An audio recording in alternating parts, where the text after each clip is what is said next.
Hello! Welcome everyone. In this video, you're going to find out what UX design actually is and what it's like to really be a UX designer. Really? I'm Dee, a senior product designer here at AJ & Smart, and I've been working in product design and UX design for over 10 years.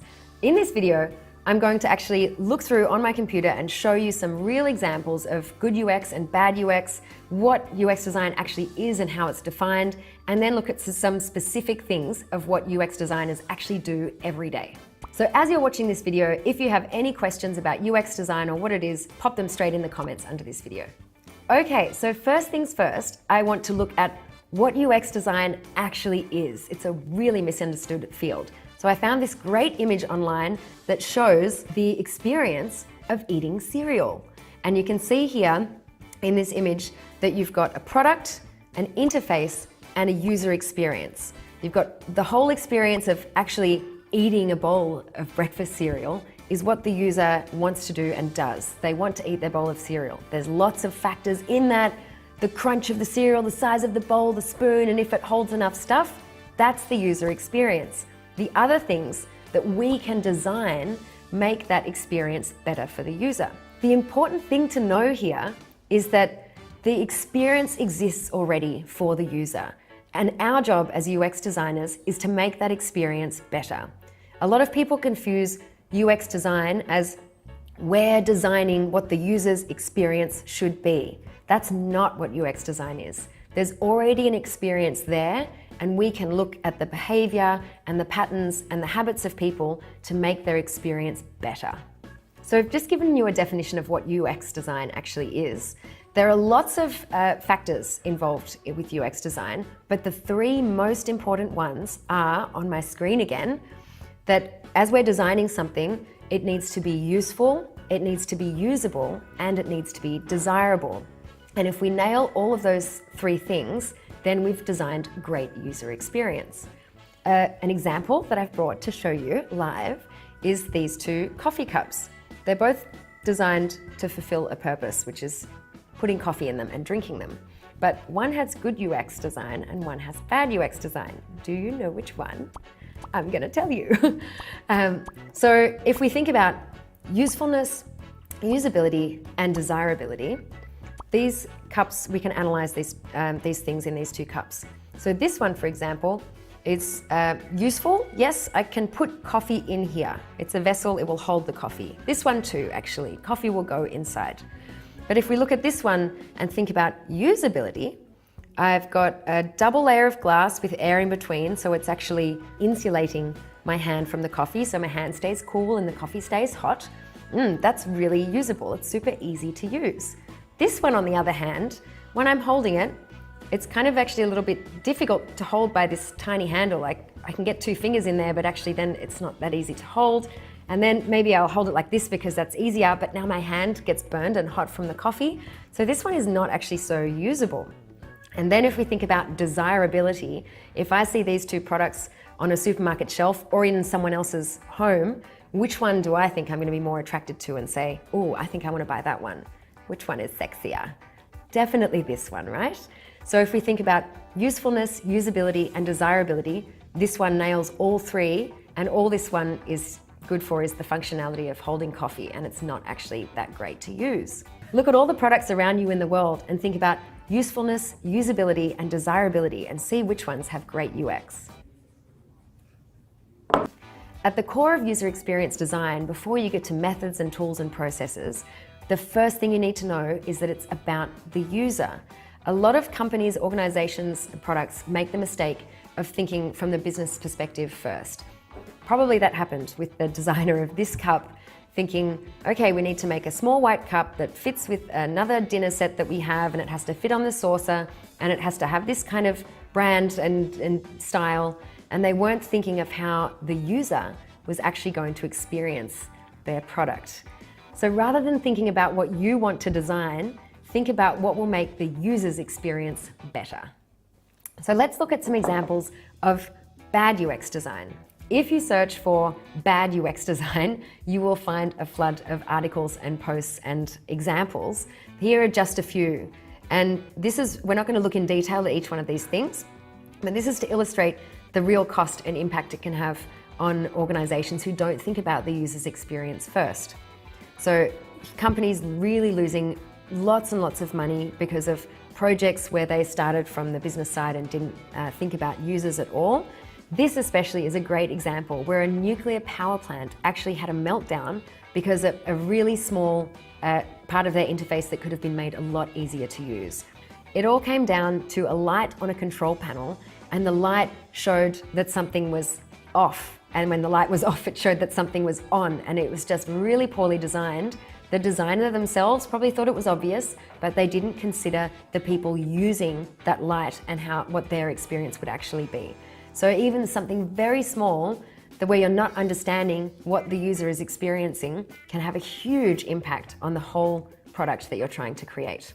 So now we've seen the really big picture of what UX design actually is. Let's look a bit more detailed at what the process is and what steps you actually take. So back to the screen again. If you would look up UX design process, you'll see some diagrams that look something like this, usually with circles. I don't know why, but a lot with circles.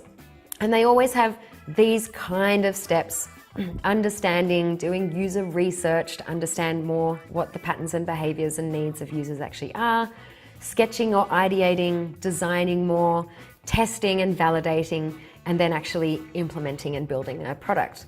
And you'll see lots and lots of similar types of diagrams. But the important thing to note here is that even though a lot of these diagrams are linear, one step after the other, that's not actually how UX design happens. You might not start with doing a ton of user research.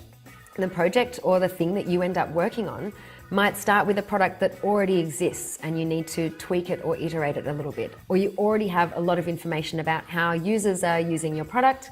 You might find that you're actually starting from testing something and then going back into iterating designs. So rather than this linear process, you'll also see a lot of diagrams that are breaking away from that linear flow and making more kind of circular diagrams showing all the facets and all the different methods you can use. And you might in fact use them in lots of different orders. There's this great one here that has the linear steps, but shows that you actually can move around and jump back and forth between each one. What they all have in common is 4 basic key steps: understanding, ideating, testing, and crafting. And there's no particular order that those can go in, but those are the really foundational elements of UX design. So maybe you're wondering, what would I actually be doing every day in a job if I was a UX designer? I've had many different jobs over the 10+ years that I've been in the UX design field, and you might find yourself actually doing a lot of different types of things. You might be creating wireframes to mock up how a user experience actually looks in a web interface or in a mobile app or something digital. Wireframes can look like this, where you're really sketching out how something would flow for a user, what things should be on the screen, what they should click on to make it really simple and easy for them to know what to do at each step. You might find yourself doing deep user research, where you're actually observing users in their natural environment. Ethnographic research, where you really go and immerse yourself in the field. I've been in projects where I've gone to airports and actually watched and asked questions of people traveling through airports. I've had a project working on inside a car and understanding how people use the digital environment inside their car, and actually going for drives with people and taking photos of how they're behaving and asking them questions. You might find yourself working a lot with developers and technical people and acting as a translator, helping to craft that experience, knowing what the user's perspective is and what their needs are and what the technology can actually do. Another common thing for a UX designer to do is testing. Once you've actually got some ideas or concepts created, actually putting them in the hands of people and seeing how they react and how they respond, and asking them questions to really try and validate your ideas and check that they're actually going to work before you go into a long process of designing them. There's 2 more things that you probably wouldn't guess would be a big part of being a UX designer. And these are some things that people don't know about before they get into the field, and then they're surprised when it's a big part of their job. The first one is presenting and documenting and really pitching and showcasing your work. That might be you've just done a lot of user research and you need to present to management or the design team what your findings are and what direction you think the design should go in. Or it might be concepts that you've created and you need to present and show them to people or to other teams. So taking the work that you've done and being able to present and show your ideas to other people in a way that's really understandable is a huge part of being a UX designer. And lastly, being able to facilitate groups of people and run workshops to help others come together and collaborate and co-create and come to conclusions together is something that's really misunderstood and not seen as a big part of UX design, but it really is. So hopefully that's given you a good overview of what UX design actually is. I've given you the examples of good UX and bad UX with the coffee cups, the impact that bad UX design can actually have on organizations, like the nuclear power plant example, and some examples of what a UX designer really does every day in their working life. Thanks for watching this video. If you have any questions that have come up during that about UX design or what a UX designer actually does, please put them in the comments below. If you enjoyed this video, hit like below and subscribe to our channel. We've got tons of weekly content that comes out and it's all really great. We've also got daily vlogs on Instagram, a newsletter that you can subscribe to, and a great podcast that's all about product design called the Product Breakfast Club. Tons of things for you to do. So thanks very much for watching and see you next time. Actually, can you clap first and foremost? Just once. Have you been wondering what UX design is? Oh, hi. Oh, hi. Wait. Oh, hi. In this video, we're going, how do I start it? For over 10 years, actually 11. Not funny. Over 10 years. No, that's great. That's 11. Great. 11? That's 11. Oh Okay. Let's get you excited. Yeah, excited. Woo, woo. Okay.